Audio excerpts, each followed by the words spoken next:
J'ai vraiment peur. J'ai vraiment peur. J'ai vraiment peur. Tiit naa lool. Tiit naa lool. J'ai vraiment peur. J'avais vraiment peur. J'avais vraiment peur. J'avais vraiment peur. Tiitoon naa lool. Tiitoon naa lool. J'avais vraiment peur. Tu le mérites. Tu le mérites. Tu le mérites. Yelloo nga ko. Yelloo nga ko. Tu le mérites.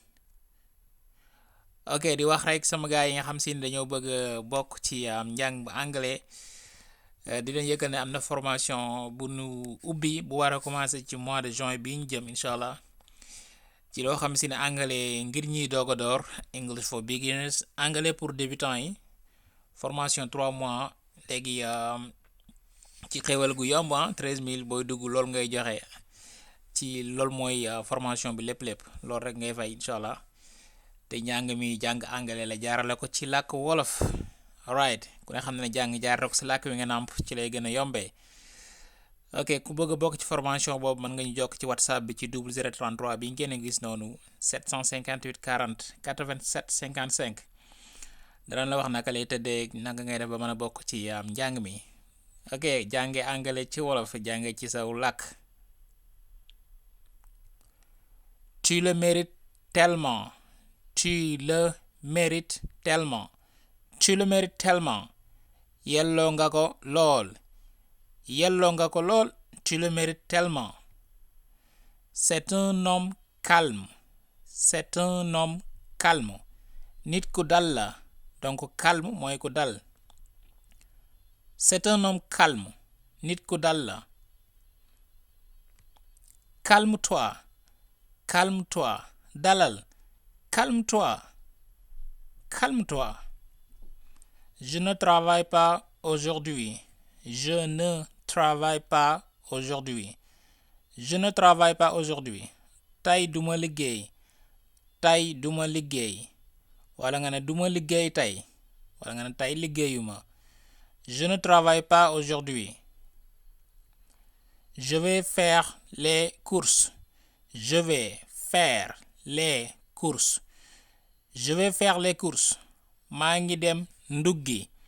maa ngi dem nduggi. Je vais faire les courses. La machine ne fonctionne pas. La machine ne fonctionne pas. machine bi doxul. machine bi doxul de. La machine ne fonctionne pas. J'ai des doutes sur ça. J'ai des doutes sur ça. Donc doute mooy ay sikk sàkka. J'ai des doutes sur ça. am naa ci ay sikk sàkka. loolu de am naa ci ay sikk sàkka. J'ai des doutes sur ça. J'ai des doutes sur ça. alright di leen wax ne yéen ñi nga xam si ne da ngeen a bëgg ci téere boobu ñu bindoon ci ñetti langue alright di leen wax ne téere ba léegi mu ngi continuer di disponible ci yenn ci gox yi Sénégal yi prix bi nekk 3000 francs disponible na Touba comme ni nga gisee Dakar Louga Koki ñi nekk UCAD wala Tivaouane Ngaye téere bu boo ko amee dina la jàppale baax a baax benn ci ñett langue yooyu nga am ci ubbeeku moo xam anglais nga bëgg a jàng wala français wala arabe donc voilà expression bu ñu wax firi na ko ci anglais ak arabe donc kon vente bi ñu ngi continuer ba léegi ku ci bëgg bokk mën nga jokk ci benn ci numéro yooyu incha allah da nga ci mën a am donc gaaw leen kon balaa jeex parce que copie yi ci des limité na lool ok merci beaucoup d'avoir regardé la vidéo.